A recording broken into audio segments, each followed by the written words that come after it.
Bonjour à tous, j'espère que tout va bien pour vous. On va regarder aujourd'hui ce numéro White Dwarf numéro 463. Donc on va regarder ça en détail. Je vous propose de le faire tout de suite après ça.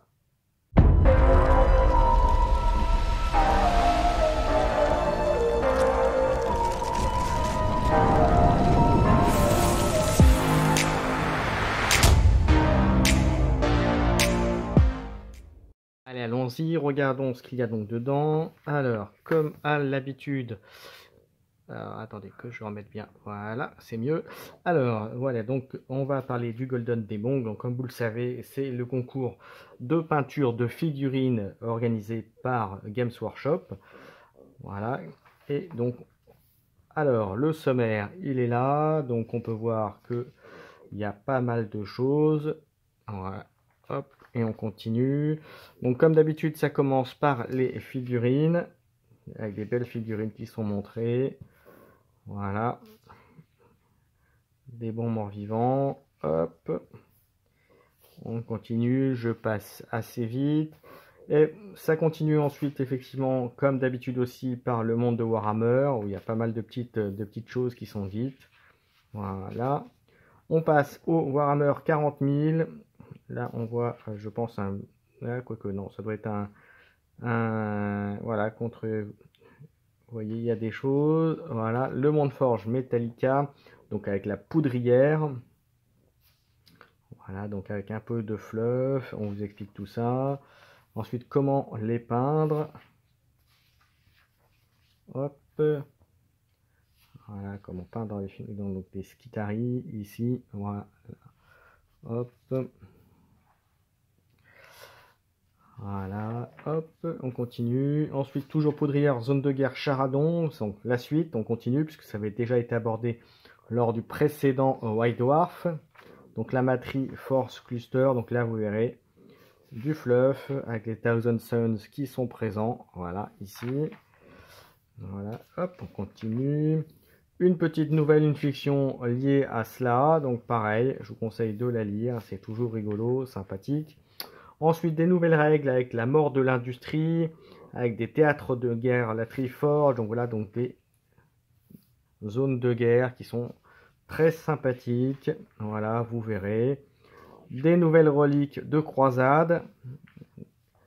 Voilà, et ensuite on passe aux échos du Warp avec voilà, avec des règles, des tactiques de jeu. Donc ça, vous verrez ça. On enchaîne avec le Golden Demon à proprement parler, comme je vous disais tout à l'heure en introduction. Donc avec des beaux diaporamas, comme on dit ça, des décors qui ont été mis. Donc là, je vous laisserai regarder et lire. Voilà, je passe assez vite, mais vous voyez, il y a des belles figurines. On passe ensuite au Warhammer Age of Sigmar, AOS. Donc avec nos chers Séraphons contre des corneux, manifestement. Hop.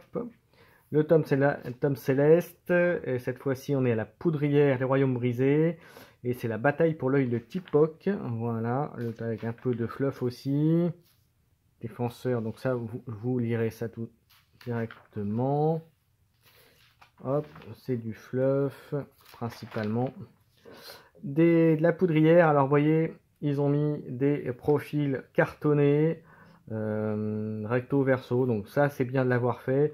Maintenant de l'avoir mis en milieu de White Dwarf, là pour le coup je suis pas fan, j'aurais préféré qu'ils le mettent plutôt soit en dernier, soit complètement détaché du livre.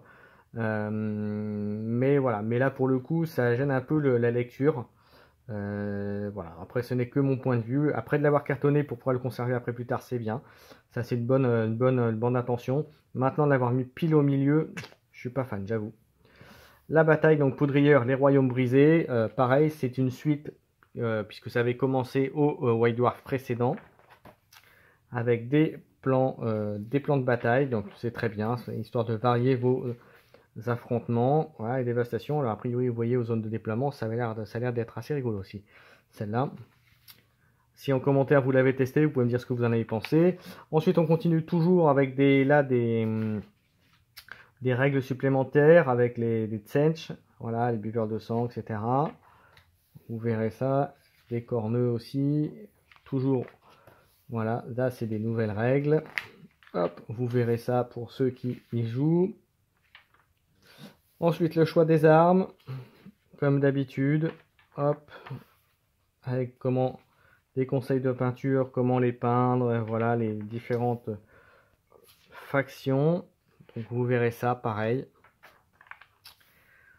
Voilà, l'ordre de Morda, hop, Lost de l'excès, donc vous voyez toujours. Voilà. Ensuite on passe à du Warhammer Underworld Dire Chasm, donc 4e saison, avec la boîte, vous savez, la boîte qui est sortie à côté, où vous avez donc des Stormcast et des Nighthaunt.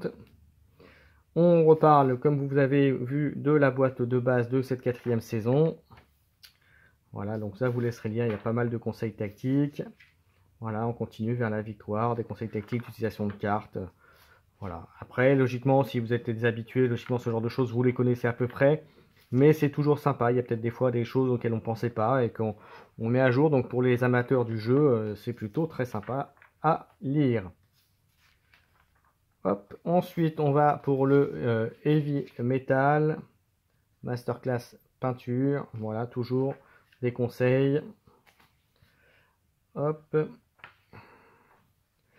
Les machines divines, là on passe à du Titanicus, là principalement, voilà, c'est un peu de fonctionnement, de peinture, voilà, avec des belles machines. Voilà, je vous laisserai regarder, voilà, hop, vous verrez.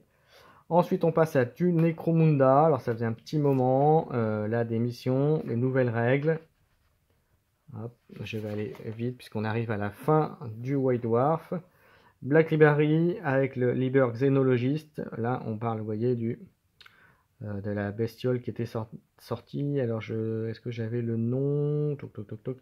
Je ne sais plus le nom de la bestiole, mais elle a un nom, elle a un nommé qui était sorti pour Black Fortress.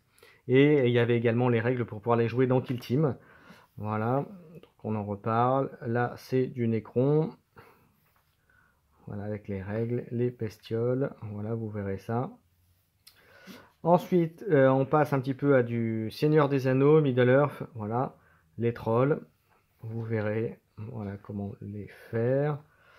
Ensuite, Devoir et Honneur, la suite, on continue, Chronique d'un vagabond, ah quoique, je suis pas sûr que ce soit une suite celui-là d'ailleurs. Voilà, pareil, une nouvelle, donc à lire, je ne l'ai pas encore fait, donc je peux pas vous en dire plus là-dessus. Voilà, et on arrive à la fin, au cœur du studio, avec des belles figurines qui sont montrées. Et comme à chaque fois, un petit teaser pour le prochain numéro. Alors, quoi en penser? Ben, comme d'habitude, je vais vous dire la même chose. C'est à moins que vous soyez à moins que vous soyez un joueur d'Age of Sigmar ou de Warhammer 40K, auquel cas ce numéro est fait pour vous. En revanche, pour les autres, et même pour Warhammer Underworld, pour les autres, il n'y a pas de Kill Team. Il y a un peu de Necromunda, si quand même, il faut quand même le reconnaître. Mais pour Kill Team ou pour Warcry, il n'y a rien à se mettre sous la dent, concrètement. Peut-être des petits conseils de peinture, mais concrètement, je suis assez déçu. À moins des gros jeux phares porteurs de la gamme Games Workshop, il n'y a pas grand-chose pour les autres jeux annexes.